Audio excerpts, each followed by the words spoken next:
Здравейте!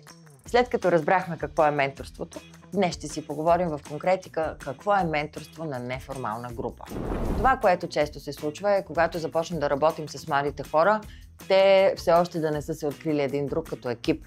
Същото е, когато отидем в гората с наши приятели, но без да си носим компаса.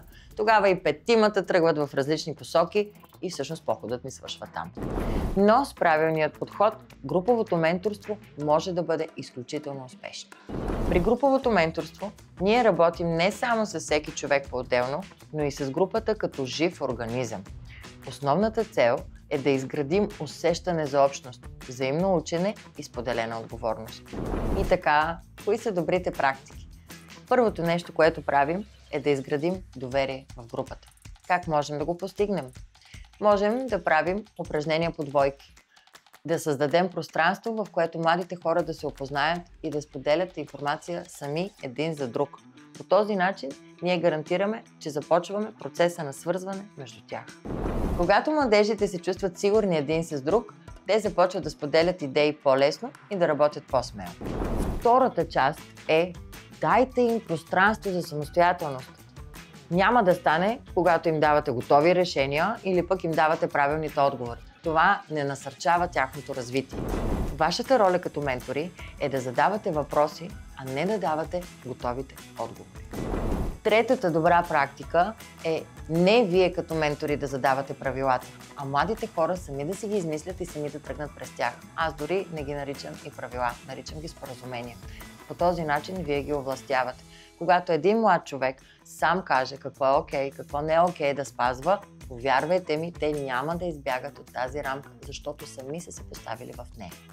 Една група без собствени правила е като футболен матч без врати. Всички тичат, но никой не знае къде да вкара гола. Четвърта стъпка. Фокусирайте вниманието върху празнуването на малките успехи.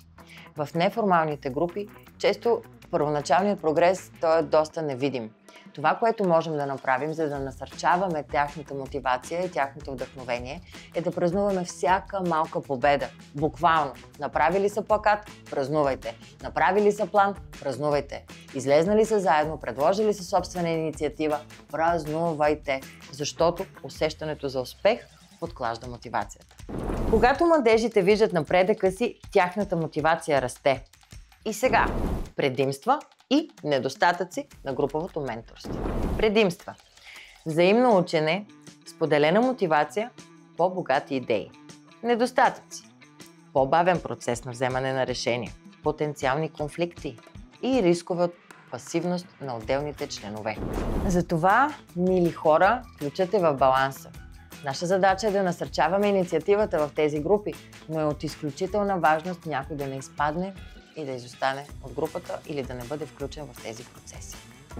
Работата с неформалните групи е истинско приключение. Някога е deep house, друг път пък звучи като класическа симфония. Важното е да насърчаваме процесите така, че да донесем истинска промяна.